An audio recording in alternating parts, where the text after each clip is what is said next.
Seterusnya Syafiqah, yang kita wawarkan pagi tadi, kita akan meneliti sesuatu yang perlu diteliti sebenarnya. Ya, ini wajib. Sebab kita ni bila teruja sangat dengan rumah baru kan. Masuk-masuk buka, kita dah fikir nak beli langsir apa, sofa macam mana. Itu yang kita fikir kalau perempuan lah. Kalau lelaki pula, fikir berapa duit kena bayar. Kan? Bulan-bulan macam mana. Terima kasih kerana memahami. Ya, tapi keadaan rumah tu kita tak cek. Masuk je. Dah dapat kunci masuk je. Kalau macam perempuan kita serah sinilah. Baik. Tapi yang lebih pakar di sebelah saya. Yang pakarnya di sebelah. Hari ini kita nak berbicara dengan di sebelah. Surveyor Teknologis Muhammad Asrul Hassin yang merupakan pensyarah kanan Universiti Teknologi Mara Cawangan Perak. Terima kasih kerana bersama kami. Jadi kita akan bincangkan sesuatu yang saya rasa dalam keadaan sekarang ni mungkin ada yang terfikir nak beli rumah. Sebab harga murah. Ya, betul. Ada pelbagai insentif dan sebagainya. Namun apapun kita harus periksa dulu rumah itu. Macam mana keadaannya? Apakah senario masyarakat sekarang ni? Adakah mereka alpa ataupun tidak tahu tentang kepentingan memeriksa rumah? Ya, okey. Terima kasih. Betul apa yang dikatakan tadi. Biasanya kita akan dapat kunci rumah. Kita sangat gembira. Okey, kita nak renovate, nak tambah dapur, nak buat kitchen cabinet, macam-macam kan. Jadi disebabkan oleh kita terlalu seronok, kita lupa bahawa kepentingan untuk memeriksa rumah apabila kita mendapat kunci. Jadi kesedaran itu sangat sedikit di kalangan masyarakat di Malaysia yang mereka boleh dikatakan alpa, okey, kerana terlalu seronok, bukan kerana apa, terlalu seronok. Yang kedua adalah kekurangan pendedahan dan kekurangan juga dari segi knowledge, dari segi pengetahuan untuk memeriksa rumah. Jadi sebenarnya pemilik rumah boleh memeriksa sendiri, tetapi jika tidak boleh memeriksa sendiri, dia boleh melantik mana-mana apa orang panggil syarikat ataupun individu yang berdaftar untuk membuat pemeriksaan rumah tersebut. Bila kita bercakap mengenai pemeriksaan rumah, apa sebenarnya skop yang perlu kita lihat? Kalau macam saya, paling-paling pun tengok air, lampu ada ke tidak. Selain daripada itu? Okey, kita lihat dari segi tujuan dulu ya. Tujuan pemeriksaan rumah adalah untuk menyediakan kondisi, laporan kondisi dan kecacatan rumah tersebut. Okey, saya pecahkan kepada dua. Yang pertama adalah rumah baru. Rumah baru maksudnya kita beli dengan developer. Okey, kita beli dan rumah tersebut kita dapat yang first hand lah katakan, yang baru kan. So yang itu kita perlu buat pemeriksaan dari segi kecacatan. Okey, skop untuk pemeriksaan kecacatan rumah baru, okey, kita pemeriksaan dari segi hasil kerja, kualiti kerja yang dilakukan oleh kontraktor yang dilantik oleh pemaju tadilah. Okey. Kemudian function, okey, function dari segi semualah, switch, lampu dan electrical, kemudian dari segi air, okey, yang disebut tadilah, Syafiqah sebut tadi kan. Kemudian yang ketiga adalah kita nak pastikan dalam surat perjanjian ataupun kita panggil sale and purchase agreement, okey, di dalam itu dinyatakan berapa saiz rumah tersebut yang kita beli. Kemudian berapa bilangan switch socket outlet ataupun plug yang diberikan, berapa tinggi tiles yang diberikan dan tiles itu di tempat mana. Yang itu ditulis di dalam sale and purchase agreement. Jadi itu skop yang kita kena periksa, bahawa semuanya cukup. Kalau tak cukup, kita boleh buat kita boleh claim lah, boleh claim dengan pemaju untuk digantikan ataupun dibetulkan lah. Okey, itu untuk rumah baru. Untuk rumah yang menariknya saya nak sentuh pada hari ini, rumah yang kita nak beli rumah subsale. Sekarang ni mungkin ramai orang kata rumah subsale rendah. Sebabkan orang tak boleh nak bayar, mungkin nak beli yang orang tak mampu bayar, dia nak jual kan. Dalam keadaan COVID sekarang ni, ekonomi. Jadi kita nak beli rumah subsale, kita kena pandai. Okey, yang pertama kita kena buat pemeriksaan untuk berbincang ataupun berunding dari segi harga. Jadi kalau kita buat pemeriksaan, kita perlu buat pembaikan sebanyak 50,000 contohnya. Okey, kita boleh berunding dengan pemilik rumah sekarang untuk buat pengurangan dari segi harga. Contohnya daripada 50,000 mungkin kita boleh discuss 25,000 kita tanggung, pembeli baru tanggung, dan 25,000 lagi ditanggung oleh owner yang pemilik yang asal lah. Jadi kita dapat win-win situation di situlah. Okey.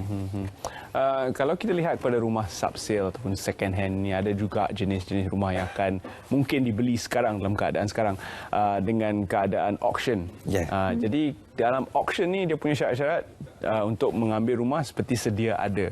Bolehkah kita masih memeriksa rumah itu atau bagaimana? Okey, untuk auction dari segi harga kita terikat dengan bank lah ataupun terikat dengan auction rate lah.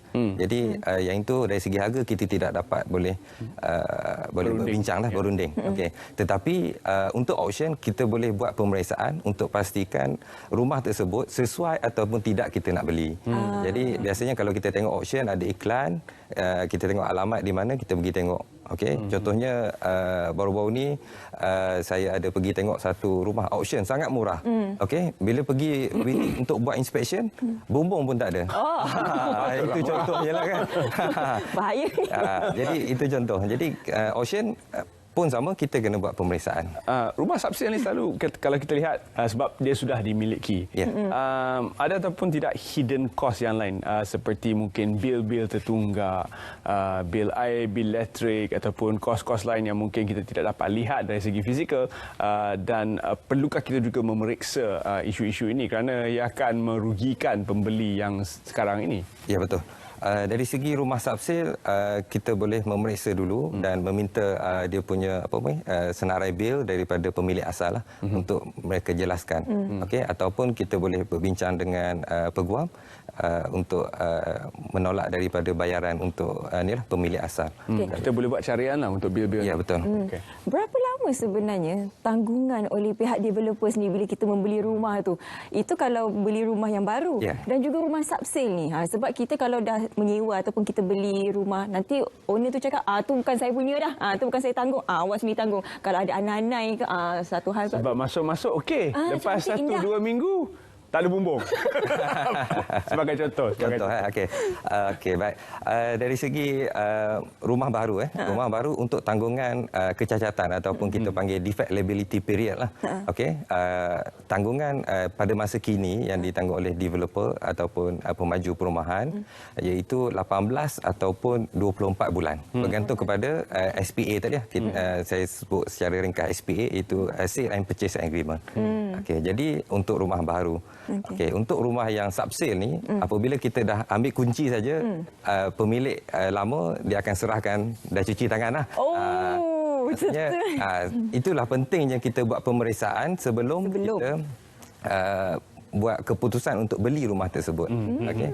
Kalau yang auction pula, tanggungjawabnya di pihak siapa sebelum diserahkan kunci? Adakah di pihak bank ataupun pemilik yang lama? Auction sebenarnya daripada bank, namun kecacatan itu mungkin disebabkan oleh pemilik lama dan sebagainya. Jadi siapa yang menanggung kerugian dan kos? Okey, untuk auction yang menanggung kerugian dan kos itu adalah pembeli baru.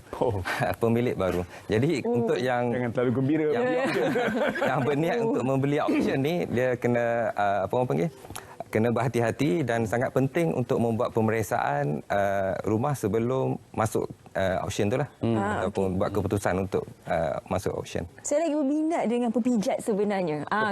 Pepijat kan, box kan. Kalau macam rumah subsale kita nak beli rumah subsale, masuk-masuk tu memang kita tak akan perasan lah, kita tak akan nampak adanya lipas, adanya serangga-serangga, adanya anai-anai. Jadi macam tadi Tuan katakan, beli je cuci tangan.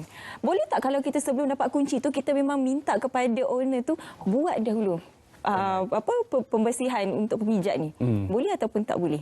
Boleh berbincang. Jadi itu kita masih ada hak lagi sebenarnya. Ada hak sebelum penyerahan ataupun sebelum pertukaran hak milik. Okey, ataupun sebelum kita nak buat surat perjanjian beli tadilah, kita bersetuju untuk beli rumah dia. Okey, kita boleh minta dia untuk cucikan dulu, ataupun ada juga pemilik rumah asal ini dia sanggup untuk membuat pembaikan dulu. Okey, kerana tadi kita minta, contoh saya sebut tadi, kita minta pengurangan harga kan. Jadi apabila kita minta pengurangan harga, ada setengah pemilik lama dia kata, kalau saya repair sendiri, saya buat pembaikan semua lebih murah daripada pengurangan harga. Jadi dia buat pembaikan dulu. Ada juga yang macam tu.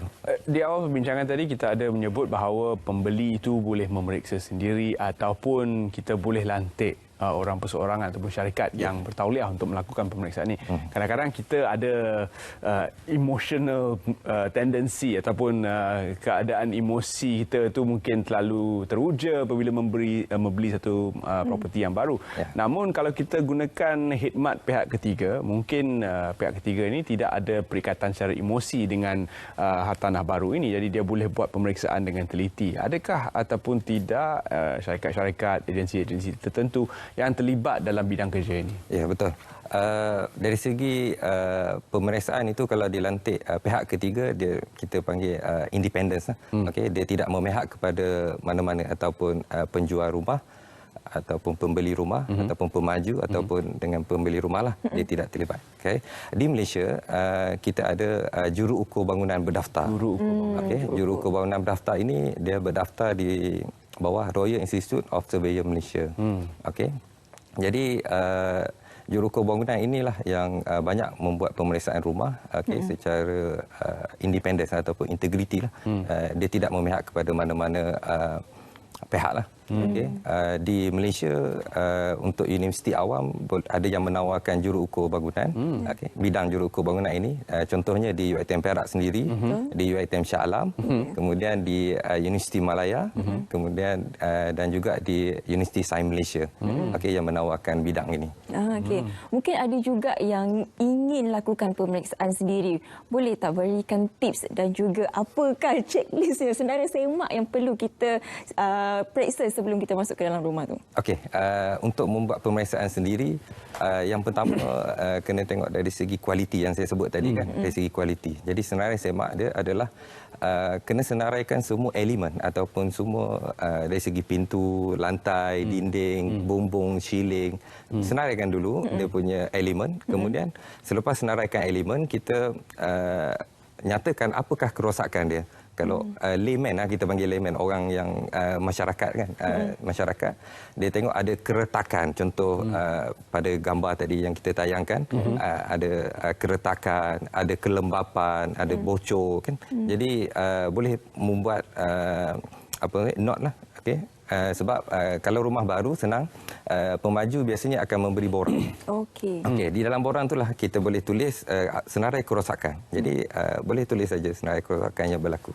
Banyak lagi yang boleh kita tanya, pembelaan dan sebagainya, kes-kes guaman dan sebagainya untuk kita mendapat balik hak kita kan. Bangunan tu dah rosak, kita beli bukan murah. Betul. Berjuta-juta. Dan sebenarnya slot ni sangat berguna untuk wanita terutamanya. Kalau macam lelaki ni peka lagi mengenai benda-benda ni. Macam saya memang kita, macam saya cakap, sofa. Sofa pemaidani itu yang penting untuk kami sebenarnya. Ya, betul. Ini pengakuan untuk pihak wanita lah. Untuk lelaki saya rasa mungkin kita lebih teliti sebab kita pentingkan soal duit. Duit. Bukan dia ketua keluarga kita. It's just about the money. Terima kasih banyak-banyak kita ucapkan kerana sudi bersama kami, Surveyor Technologies, dan banyak lagi pengisian yang boleh kita kongsi. Mungkin kita akan tambahlah satu lagi segmen di minggu hadapan memperhalusi kes-kesnya kan. Baik, seterusnya kita akan ke Pulau Langkawi. Tempat Terence ni. Tempat saya ke? Kan.